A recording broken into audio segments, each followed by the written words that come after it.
Welcome back to The Explainer. Today, we're diving straight into a highly provocative analysis from military analyst Scott Ritter regarding the current U.S.-Iran conflict. We are going to objectively unpack his rather explosive claim that the conclusion of this war is actually not being dictated by Washington at all, but by Iran. Now, whether you agree with his assessment or not, these claims give us a really fascinating look under the hood at the mechanics of modern geopolitics, military readiness, and high-stakes diplomacy. Let's get right into it. Here is the roadmap for how we'll break this down today. 1. Policy by social media. 2. The illusion of military dominance.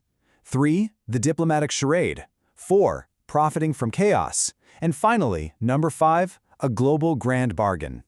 So starting off with Section 1, Policy by Social Media, and what the source describes as the breakdown of traditional statecraft. Notice the really stark contrast Ritter draws here. He compares the rigorous, historical interagency process, the classic situation room meetings and careful, structured coordination across departments, with what he alleges is today's reality. According to this analysis, those guardrails are gone. Unprecedented and often wildly contradictory policy statements are now just issued straight to the public via platforms like Truth Social, totally bypassing official channels and the traditional chain of command. And Ritter uses some incredibly blunt language to describe this shift. He argues that today, policy is being formulated in the brains of literally an insane man and put out through spontaneous statements.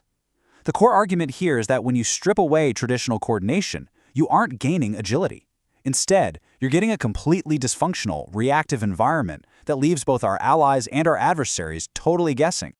Moving right along to Section 2, the illusion of military dominance, or as we can call it, hyperbole versus hardware. The analysis anchors this idea of a military illusion by pointing straight at the Dark Eagle hypersonic missile. Publicly, we're told these things are absolute game changers, costing about $15 million each. But Ritter claims the reality is a staggering $41 million per unit. And even more critically, he asserts the production is basically capped at just one missile per month, and they aren't even fully tested for lethality yet. The takeaway? You simply cannot wage a sustained military campaign when it takes a whole month to replace a single, untested $41 million asset. To really drive his point home, he points back to a 2017 U.S. strike in Syria. Get this, out of roughly 63 precision munitions fired, the source claims that 23 of them simply didn't work. That's a dud rate of over 1/3. Ritter suggests this paints a picture of an arsenal that sounds absolutely terrifying during a press briefing, but falls dangerously short when deployed in the real world. And bringing this directly into the current conflict, Ritter leans heavily on his past experience as a weapons inspector in Iraq.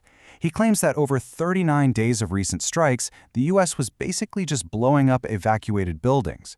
He even alleges they occasionally left behind unexploded ordnance, which the Iranians are now actively reverse engineering. Meanwhile, according to Ritter, the adversary isn't terrified at all. They are completely undeterred, efficiently pouring concrete and rebuilding their facilities to full capacity almost immediately. All right, that brings us to Section 3, the diplomatic charade, and the concept of negotiating in bad faith. This is where the analysis gets really interesting on the diplomatic front. Just look at the stark contrast in preparation during the recent negotiations in Islamabad. The source claims the Iranian team arrived incredibly prepared. We're talking senior officials, a comprehensive 10-point plan, and the full authority to make binding decisions right there on the spot. On the flip side, the U.S. team was allegedly operating entirely in what he calls receive mode, constantly having to hit pause on the negotiations just to call domestic political figures back home for basic instructions. Ritter actually frames this entire dynamic using Albert Einstein's famous definition of insanity. The overarching argument here is that the U.S. isn't actually negotiating in good faith to resolve the fundamental realities of the war. Instead, he argues the administration is just stalling. They're attempting to drag out a ceasefire merely to find a politically viable off-ramp for themselves, rather than working toward a genuine geopolitical solution. Which leads us into a much darker turn in Section 4, profiting from the chaos, examining the alleged financial motives behind all this. Ritter lays out a highly specific and frankly troubling timeline here, alleging a coordinated insider trading loop. It basically goes like this. On Friday, a really provocative policy statement hits social media, and that sends weekend markets into a total panic.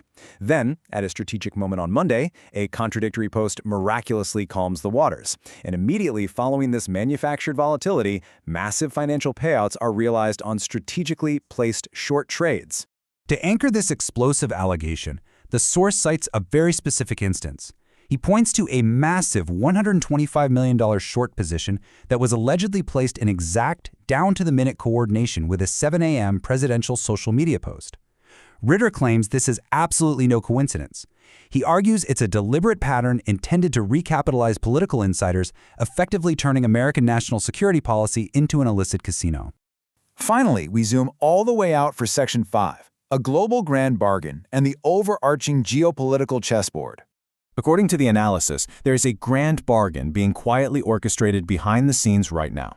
The alleged sequence unfolds in 4 steps. Step 1. Russia firmly warns the U.S. of global economic disaster if kinetic operations resume. Step 2. China and Russia fire up backdoor diplomatic channels. Step 3. This coordination ensures Iran secures its core demands, like maintaining control over the Persian Gulf Strait. And Step 4. This simultaneously manufactures a scenario where the U.S. can secure a face-saving political exit right in time for election season.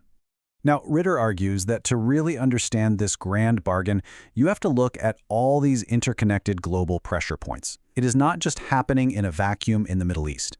It involves a 90-minute warning call from Putin. It's tied to the conflict in Ukraine, involving evacuation demands for Kiev and warnings about Baltic drone corridors. And crucially, it's inextricably linked to the economic realities of the upcoming U.S. midterms. According to the source, the combined weight of these global events is literally forcing the U.S. to step back and let Russia and China mediate the end of the conflict.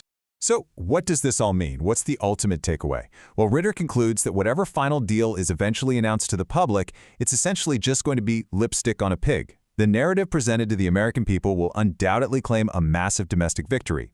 However, the reality on the ground, according to his analysis, will be that Iran actually maintains control of the Strait of Hormuz, and their highly enriched uranium just gets shipped over to Russia, essentially checking a diplomatic box without truly diminishing Iran's leverage at all. And that brings us to the end of today's Explainer. I want to leave you with a final, provocative thought derived directly from Scott Ritter's analysis.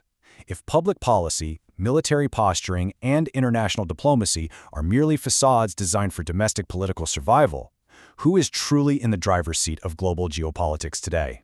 It's definitely a question worth asking yourself the next time you watch the news unfold. Thanks so much for joining me, and keep questioning the narrative.